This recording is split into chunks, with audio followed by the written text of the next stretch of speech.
नमस्कार, मैं चंदन कुमार और आप देख रहे हैं अपना पसंदीदा चैनल अंगवानी। साथियों, हम अभी यहाँ पर खड़े हैं all India railway men's federation के ऑफिस में, दफ्तर में, जहाँ पर कि जो ग्रुप डी के लोग थे और जो अप्रेंटिस के जो कि ITI जो मैंडेटरी नहीं किया गया उसको लेकर ये लोग यहाँ पर आए। पूरे देश से आए हैं लोग मिलने के लिए। शिव गोपाल मिश्रा जी ARF के जनरल सेक्रेटरी हैं, जिन्होंने इस मुद्दे को उठाया भी था। तो हम आपको, अभी वो लोग अंदर मिल रहे हैं, तो वो जब बाहर निकलते तो हम आपको बताएंगे आखिर उनकी क्या बात हुई और इस पर क्या संभावना बन रही है। क्योंकि आप जिस तरह से उसको लेकर सवाल जवाब करो और सबसे ज़्यादा परेशान आप लोग हैं, और परेशान होना लाजमी है, क्योंकि अगर रेलवे इतने भारी संख्या में अप्रेंटिसशिप करा रही है लोगों को, तो नौकरी भी उनको देने का जो कम से कम जो पुराने नियम थे उसको तो पालन करे। तो खैर, अभी देखते हैं उन लोगों के अंदर बैठक चल रही है, बात चल रही है, वो उनसे मिलकर वो निकलते हैं तो हम उनसे बात करेंगे और आपको हम बताएंगे कि आखिर अंदर क्या हुआ और क्या कुछ आश्वासन मिला या कुछ होने वाला है या नहीं है। तो इंतजार करते हैं उनके बाहर निकलने का। कल समय दे दीजिए। अप्रेंटिसेज हैं कहाँ से? एक राजस्थान से आए, उत्तर प्रदेश से आए, बिहार के हैं। हम सब लोग की टीम है, ये सब मिलना चाह रही है। कल थोड़ा समय दे दीजिए। चंदन भाई, कैसे? ये कैसे आ गए सब? सर, हम लोग सर आपके आशीर्वाद फिर से रहेंगे कहाँ? कुछ लोग हम सवेरे मिल तो चुके हैं, अच्छा, तो एक दो मिले हैं, सब नहीं मिले। लेकिन जो नहीं मिला वो हाथ उठाओ, खड़े करो। हाथ खड़ा सब करो। सवेरे मिल चुके हैं। अच्छा, वो लोकोमीटर वाला उत्तम मैंने बोल दिया उसको कुछ नहीं मालूम, तिवारी को। अच्छा, तो वो कह रहा था कि हमको कुछ पता नहीं। अगर तो जैसा कि हमने आपको बताया था कि जो all India act apprentice association है, उनके अध्यक्ष आशीष मिश्रा जी, जमालपुर कारखाने से चंदन पासवान जी और इनका जो अपना जो समर्थकों का दल था, वो सब आए थे मिलने दिल्ली में। AIRF जो कि all India railway men's federation, उनके महासचिव शिव गोपाल मिश्रा जी से। तो हमने आपको कहा था कि अंदर वो मुलाकात कर रहे हैं, तो हम उनसे जानते हैं आखिर मुलाकात हुई तो क्या बात हुई और क्या लग रहा है। जी आशीष जी, लखनऊ से दिल्ली तक आना पड़ा है? दिल्ली तक आना पड़ा और मजबूरी जो न कराए वो कम है। इस कड़कड़ाती ठंड में अगर दिल्ली आए हैं तो कहीं ना कहीं पे इस बात का सरकार को भी एहसास दिलाने आए हैं और माननीय महामंत्री जी से निवेदन भी करने आए हैं कि मौजूदा समय में जो वैकेंसियां हम लोगों को दी हैं बहुत दुर्भाग्यपूर्ण दी हैं।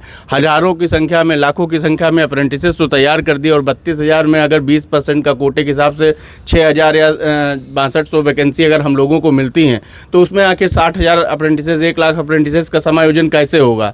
और जो मौजूदा समय है वो कहीं ना कहीं पर बेरोजगारी की बहुत गंभीर स्थितियों में गुजर रहे हैं हम लोग। तो ऐसे में सरकार से हम हमेशा महामंत्री जी का ही माध्यम सबसे ज़्यादा प्रेफर करते हैं, क्योंकि एक ठोस रणनीति के साथ में महामंत्री जी हम लोगों की बात को रेल मंत्रालय तक पहुंचाते हैं और कुछ न कुछ निष्कर्ष निकालने का काम जरूर करते हैं। तो बात हुई? जी, बात हुई है। तो क्या हुआ बात में हम लोगों ने अपने जो भी मुद्दे हैं, जैसे वैकेंसी को लेकर के है, कुछ हमारे नंबरों को लेकर के है, कुछ हम लोगों ने जो पुरानी भर्ती प्रक्रियाओं में जो हम लोगों ने समस्याएं झेली हैं, जो अभी RRC 2019 की जो भर्ती प्रक्रिया जो निपट चुकी है, उसमें B2C1 का मामला था, कुछ मेडिकल स्टैंडर्ड्स का मामला था, कुछ PWBD कैंडिडेट्स का मामला था। तो तमाम मुद्दों को लेकर के हम लोगों ने महामंत्री जी से बात की है और आशा है कि अभी कुछ न कुछ इसका सलूशन हम लोगों को ज़रूर मिलेगा। हालांकि आज हम लोगों की अधूरी मुलाकात है और कल हम लोग पूरी फाइनल वार्ता करने के बाद ही दिल्ली से रवाना होंगे, और नहीं तो दिल्ली में जो है गर्मी पैदा करने का काम करेंगे। जी चंदन जी, कैसी रही मुलाकात? जी, माननीय शिव गोपाल मिश्रा जी से मुलाकात किए। एक्चुअली में है क्या कि जो भर्ती प्रक्रिया है और सरकार का जो साजिशें है, हम सिर्फ मुलाकात करने से ये इस कार्य पर ज़्यादा कुछ निर्णय निकल जाएगा ऐसा हमको उम्मीद नहीं लगती, क्योंकि ये पूरे देश के नौजवानों को ठगने का कार्य किया गया है केंद्र सरकार के द्वारा। तो देश के युवाओं को अपनी भविष्य की चिंता स्वयं को भी समझना होगा। ठीक है, एक वार्तालाप करने के लिए हम लोगों के पास में एक माध्यम है, लेकिन इसका मतलब नहीं है कि हम किसी माध्यम के भरोसे अपने देश के युवाओं को कह दे कि ठंडे बस्ते में अपनी सोच को रख ले। नहीं, ये जो केंद्र सरकार को जो नीति और नीयत है देश के युवाओं का प्रतीक, ये स्वयं के युवाओं को समझना पड़ेगा कि इन्होंने जो भर्ती प्रक्रियाओं का जो एक साधन विकल्प युवाओं को दिया है, ये सिर्फ और सिर्फ ये रोजगार नहीं, ये भर्ती प्रक्रिया नहीं, ये देश के युवाओं की अर्थी प्रक्रिया निकाल चुकी है ये। क्योंकि आप समझ सकते हैं, जहाँ देश में पहले पूर्व की तरफ प्रशिक्षण कराते थे, जहाँ 10,000 छात्र जब हुआ करता था, तो 1 लाख भर्ती प्रक्रिया हुआ करता था। आज प्रशिक्षण का जो नीति नियमावली जो बना करके लाखों लाख संख्या का बेरोजगारी का जो लाइन लगा रखे हैं, उसके बाद इतना 32,000 बहाली, यह दर्शाता है कि सरकार का मानसिकता और यह जो प्रशिक्षण नियमावली में बदलाव करके और स्किल इंडिया, देश में बेरोजगार इंडिया बनाने की जो तैयारी है, ये देश के युवाओं को स्वयं अपने बलबूते और अपने तरीके से इनके खिलाफ एकमुश्त होकर के सरकार के विरुद्ध में खड़ा रहने की आवश्यकता है। और बात रही महामंत्री जी का, महामंत्री ने सदैव युवाओं के साथ, देश के प्रशिक्षण युवाओं के साथ और भर्ती प्रक्रियाओं को लेकर के माननीय रेल मंत्री के से लगातार अवगत कर रहे हैं मुद्दों को कि नहीं, ये आपने जो ये व्यवस्था पूर्वक जो कार्य किए ये गलत है, इन पर आपको पुनः विचार करना चाहिए। लगातार रेलवे बोर्ड में रेल मंत्रियों के साथ में माननीय शिव गोपाल मिश्रा जी इस मुद्दों को रख रहे हैं, लेकिन जो केंद्र सरकार का जो इसमें बदलाव का जो बात होनी चाहिए, अभी तक कोई ठोस पहल उधर से अभी तक नहीं आया। और ऐसे सोच मानसिकता वाले जो सरकार इस तरीके करते हैं, जिसके कारण से आपको पूर्व में आंदोलन याद होगा, लखीसराय, अभयपुर, कजरा, धरारा और गोरखपुर तक ये जो विद्रोह हो गया था युवाओं का, हम लोग इस बात से आहत हैं कि ऐसी व्यवस्थाओं के कारण से उस तरीके का कोई आम छात्र विद्रोह पैदा ना हो जाए। इसलिए माननीय मंत्री जी को भी इस बात को ख्याल करते हुए तुरंत इस पर विचार करना चाहिए। प्रशिक्षण के जितने भी छात्र हैं उनके हिसाब से सीटों की संख्या होनी चाहिए, और जो प्रशिक्षण छात्र हैं, आप देख लीजिए, नियमावली बनाने वाले लोग रोजगार नीति नहीं बनाते हैं, वो बेरोजगार नीति बनाते हैं। जैसे कि आप देख लीजिए, बिहार में जो टीचर है उनका जो सरकार कानून बनाई, जो प्रशिक्षण करेगा वही टीचर बनेगा, जो टीचर ट्रेनिंग करेगा वो टीचर बनेगा, जो एएनएम करेगा वो एएनएम बनेगी। लेकिन केंद्र सरकार क्या कहता है, जो रेलवे में प्रशिक्षण करेगा वो बेरोजगार बनेगा, उसको नौकरी की बात नहीं करेंगे। हम ओपन मार्केट से बहाली की बात तो कर देते हैं, वो भी इतनी कम संख्या जब आपके पास खुद प्रशिक्षण किया हुआ छात्र है। आप ऐसा नियमावली बनाए कि संपूर्ण इनका अधिकार हो, और जो सिस्टम जो आते हैं, जो आईटीआई किए हुए लोग रहते हैं, उनको आईटीआई करने देना चाहिए, और आईटीआई करने के बाद वो रेल में प्रशिक्षण प्राप्त करे, और प्रशिक्षण प्राप्त जो करके उसको रोजगार दीजिए। सीधी ये भर्ती प्रक्रियाओं का सीधा फंडा होना चाहिए, लेकिन नहीं, हम सीधा फंडा नहीं करेंगे। ऐसा कोई व्यवस्था करेंगे कि देश में युवाओं का प्रत्येक एक युवा एक दूसरे के विरुद्ध में लड़े। अभी देख लीजिए, आईटीआई, कभी मैट्रिक, अपने ही पॉलिसी को बदलने में भी लगा हुआ। अरे भैया, आप इतने बड़े संस्था हैं, रेल इतनी बड़ी संस्थाएं हैं, इनको योजना बनाने वाले लोग होते हैं। कैसे अभी कल आप बनाते हैं कि आईटीआई वाले फॉर्म भरेंगे, फिर परसों बनाते हैं कि इनको मैट्रिक वाले बनेंगे, कल कहते हैं कि 20% सारे प्रशिक्षण वाले इनको भरेंगे, कल कहते हैं कि नहीं 6,000 अप्रेंटिस को देंगे। ये घिनौना मजाक देश के युवाओं के साथ में अब देश का युवा बर्दाश्त करने के लाइन में नहीं है। हो सके कि इनका विरोध बेहतर तरीके से भी करने का रणनीति बनेगा, उसमें हम लोग पार्टिसिपेट भी करेंगे। इस पर क्या कहना आपका, ये जो आईटीआई हटा दिया है इन लोगों ने? देखिए, आईटीआई जब आपका कंपटीशन और ये हो, मतलब आपकी मुश्किलें और बढ़ गई? नहीं, मुश्किलें तो देश के नौजवानों की बढ़ी हैं। इसलिए बढ़ी हैं कि जैसे आईटीआई के माध्यम से आईटीआई लेवल के जो लोग थे और एनएससी वाले जो अप्रेंटिसेस, हम रेल अप्रेंटिसेस थे, उनका कंपटीशन था। आज कंपटीशन में हाई स्कूल वालों को भी मौका दे दिया गया है, और ये अच्छी बात है कि हाई स्कूल वालों को मौका दे दिया गया। लेकिन वो कब अच्छा होता है, जब 32,000 पोस्टें 3 लाख होती हैं। क्योंकि करोड़ों की संख्या में फॉर्म तो आएंगे, करोड़ों की संख्या में लोग पेपर तो देंगे, लेकिन 32,000 लोग ही तो ज्वाइन करेंगे। 32,000 में भी 6,000 रेल अप्रेंटिसेस को कोटा मिला हुआ, 6,000 उनको मिलेगी, लाखों की संख्या में अप्रेंटिसेस हैं।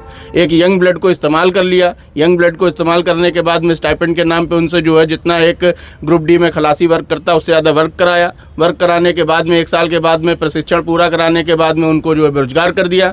तो आप क्यों नहीं ऐसी रेल में नीति बनाते हैं कि आप रेल का काम सिखा रहे हैं, रेल का काम सिखा रहे हैं तो रेल में रोजगार दें? तो एक यही प्रक्रिया को अपना लेना चाहिए। सीधे सीधे रेल में वही भर्ती करेगा होगा जो पहले रेल की अप्रेंटिस करेगा, रेल की ट्रेनिंग करेगा, रेल का काम सीखा हुआ होगा, रेल का काम सीखा हुआ होगा, उसका समायोजन होगा। समायोजन होगा तो रेलवे को भी एक फ़ायदा है, मंत्रालय को भी फ़ायदा है, बोर्ड को भी फ़ायदा है, कर्मचारियों को भी फ़ायदा है। रेल का काम अगर हम सीखे हुए हैं तो कल से ही जाएंगे, अपना काम सीखेंगे, सीखा हुआ काम को लेकर के जिम्मेदारी पूर्वक अपनी रेल के संचालन में पूरी अपनी जिम्मेदारी निभाएंगे। ओपन मार्केट से लोगों को भर्ती करते जिनको रेल की जानकारी नहीं है, वो जाते हैं, फिर रेल के सरकारी खर्च पे जो है वो काम सीखते हैं, काम सीखने के बाद में वो पूरी तनख्वाह देते हैं, उसमें काम सिखाते हैं और हम काम सीखे हुए लोग दर दर ठोकरे खा रहे हैं। ये दुर्भाग्यपूर्ण है। ITI शामिल करें, हाई स्कूल शामिल करें, देश के नौजवानों की जनसंख्या को देखते हुए, बेरोजगारी की समस्या को देखते हुए, बेरोजगारों की समस्या को देखते हुए वैकेंसी अगर हाई स्कूल भी शामिल करना है, ITI भी शामिल करना है, अप्रेंटिसेस को भी शामिल करना है, तो जितनी भी सेफ्टी कैटेगरी की खाली पोस्टें पड़ी हैं 1.5 लाख, वही कम से कम निकाल दे। इनको ना देश से चिंता, ना नौजवानों से चिंता, ना नागरिकों से चिंता, सिर्फ नौजवानों को ठगने की इनको जो है आदत है और यही इनकी मंशा है। ये हमको समझ में आता है। देखिए, इसलिए हम लोग चाहते हैं कि जैसा कि माननीय प्रधानमंत्री जी और माननीय रेल मंत्री जी कहते हैं, खुद का स्किल इंडिया, नौजवानों को स्किल्ड युवा बनाने का बात करते हैं, स्किल्ड युवा देश का बनाने की बात करते हैं। ये आप अपने ही नारों को कुचल रहे हैं और हम चाहते हैं तभी स्किल इंडिया सफल होगा जब आप स्वयं का स्किल इंडिया, जब रेलवे का सबसे बड़ा नियोक्ता, जब साधन रेल का रोजगार करने वाला सबसे बड़ा रोजगार का जो साधन होता है वो रेलवे नियोक्ता करता था। लेकिन आज जब स्किल इंडिया जब अपने ही रेलवे में असफल साबित हो गया तो और सब सेक्टर का क्या स्थिति होगा आप इससे अनुमान लगा सकते हैं। लेकिन इसीलिए हम लोग चाहेंगे माननीय रेल मंत्री जी से, माननीय प्रधानमंत्री जी से, आप अपने स्किल इंडिया का वादा को पूरा कीजिए। सिर्फ स्किल इंडिया का कौशल विकास योजना के तहत में सर्टिफिकेट बांटना आपका लक्ष्य नहीं है।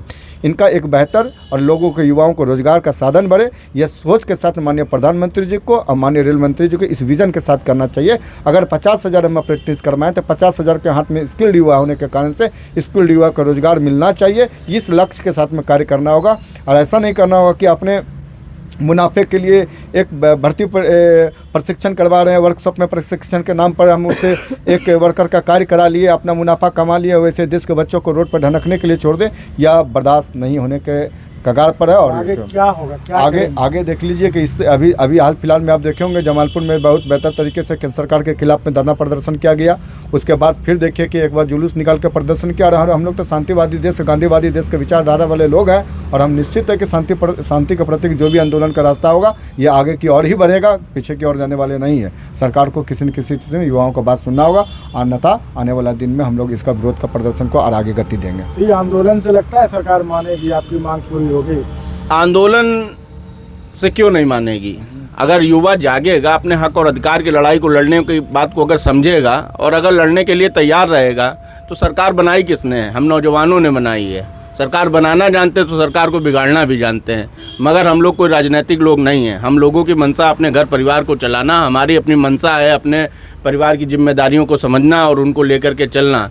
लेकिन जो मौजूदा स्थितियाँ सरकार पैदा कर रही है, जिसमें हम लोगों को बेरोजगार भी कर रही है और कभी ITI निकाल दे रही, कभी हाई स्कूल निकाल दे रही, कभी NSE में सर्टिफिकेट में कुछ दे रही, गुंजाइश कर दे रही, 100% लेके 20% दे रही है। ये अत्याचार ज़्यादा दिन चलने वाला नहीं है और ये सरगर्मी बहुत तेज़ होने वाली है। इसीलिए हम लोग अपने अपने घरों से निकल कर दिल्ली पहुँचे हैं कि जो संबंधित लोग हैं इस विभाग से, उन सब मुखिया लोगों तक हम लोग अपनी बात को रखेंगे और यदि उसके बावजूद भी हम लोगों की कोई सुनवाई नहीं होती है तो एक बड़े आंदोलन को अंजाम देंगे। तो साथियों, आपने देखा, और जैसे पूरे देश में मशहूर है दिल्ली की सर्दी, आपने लोगों की खांसी भी सुनी होगी, मतलब ठंड।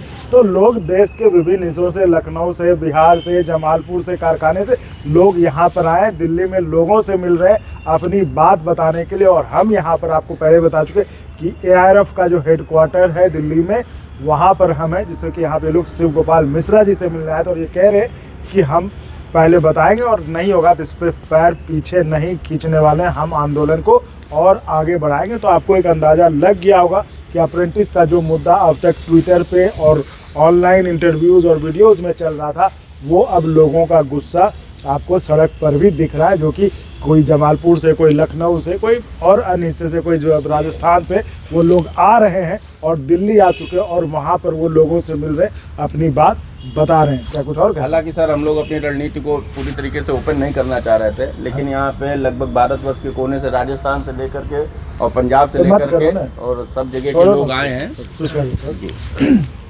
तो जैसे कि आशीष जी बता रहे थे कि इनकी मुलाकात अभी और होनी है, आज उन्होंने मुलाकात की है और फिर शिव गोपाल जी ने इनको और जो है विस्तारित मीटिंग के लिए बुलाया है, तो वो फिर आगे और मिलेंगे, उसके बाद भी हम आपको अपडेट करते रहेंगे। तो फिलहाल इस वीडियो में इतना ही।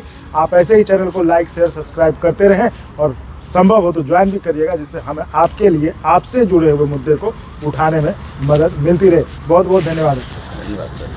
और अगर आपको अच्छा लगा तो एक बार और आपको मैं कहना चाहूँगा कि आप इसको प्लीज़ सब्सक्राइब और शेयर करते रहें ताकि हमारा भी मनोबल और सपोर्ट बना रहे।